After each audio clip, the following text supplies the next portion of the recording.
Shalom sahabatku yang terkasih dan sehati dalam Yesus Kristus. Jumpa lagi kita pada kesempatan kali ini. Mari kita siapkan diri dan hati kita untuk menjadikannya layak menyambut Tuhan, supaya kita bisa menjadi garam dan terang dalam kehidupan ini.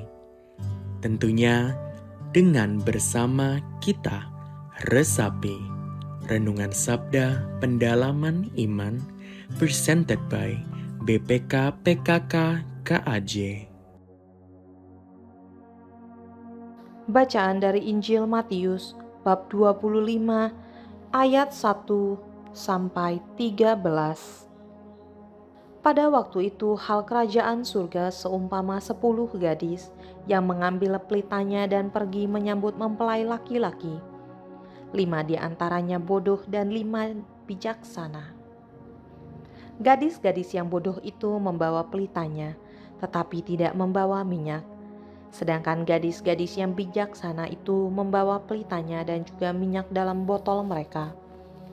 Tetapi karena mempelai itu lama tidak datang-datang juga, mengantuklah mereka semua lalu tertidur. Waktu tengah malam terdengarlah suara orang berseru, "Mempelai datang, sambutlah dia."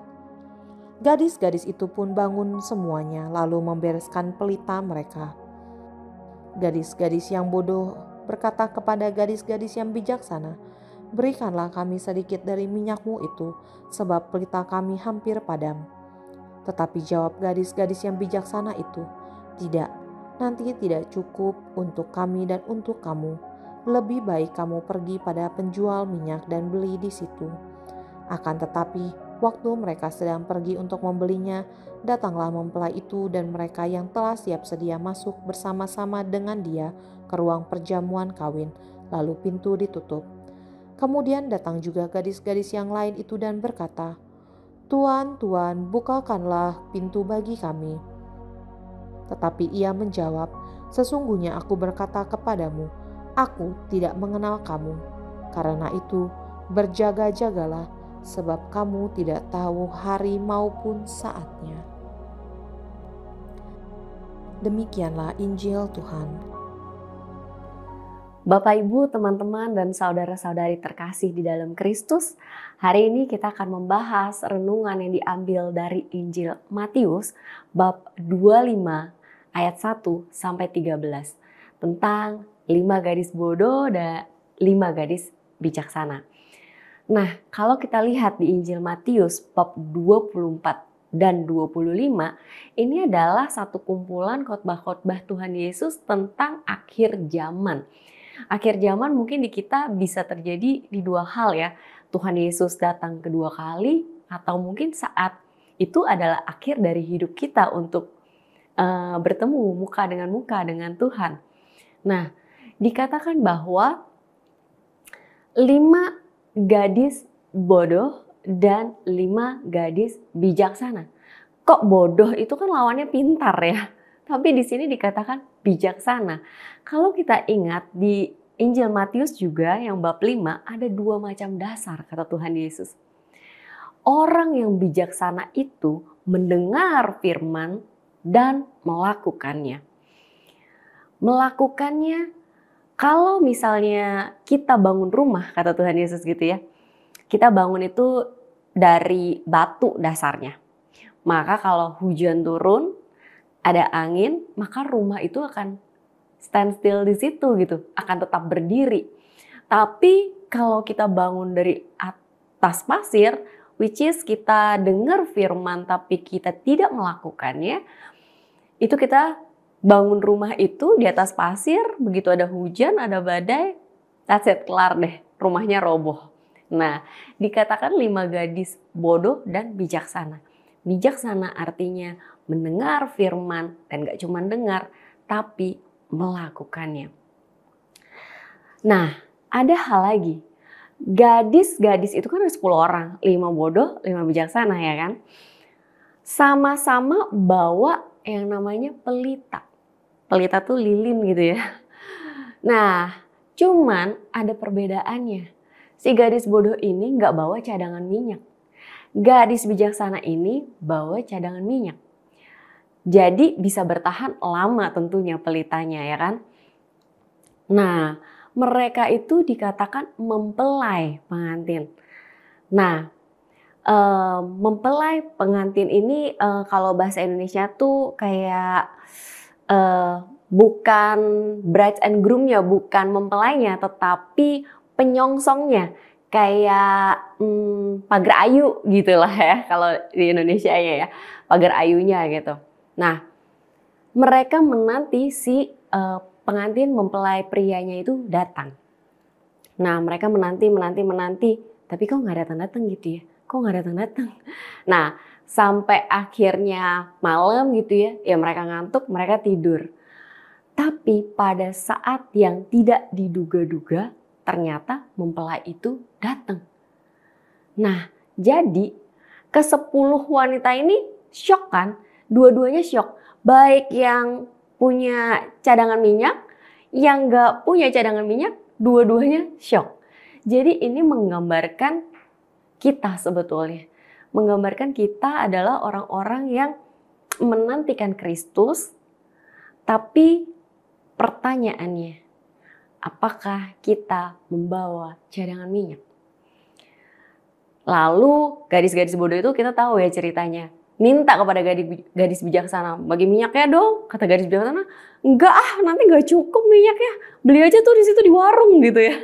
Nah, terus saat mereka beli ternyata pintu perjamuan kawin udah kebuka. Terus mereka harus masuk. Terus udah yang lagi beli minyak ditinggalin. Nah, hal ini menjadi satu peringatan keras buat kita. Apakah kita mempunyai cadangan minyak yang cukup atau tidak? Minyak itu apa sih gitu ya? Nah, tadi orang yang bijaksana adalah orang yang mendengar firman dan melakukannya. Tetapi satu hal yang dibutuhkan kita untuk mendengar dan melakukan adalah minyak, yaitu iman. Iman adalah percaya sama Tuhan. Percaya bukan Tuhan melakukan rencana kita, tetapi kita melakukan rencana Tuhan. Bapak Ibu, saya akan sharing untuk menjelaskan tentang minyak ini. Buat saya, satu hal yang terjadi di awal tahun, saya kan ada sakit lutut ya. Itu tuh kayaknya di tengah-tengah lutut tuh kayak ada pakunya gitu kalau jalan. Buat saya merasa saya masih muda gitu ya. Tapi kok Tuhan, kok gini banget itu. Saya ke toilet aja, saya merintih gitu.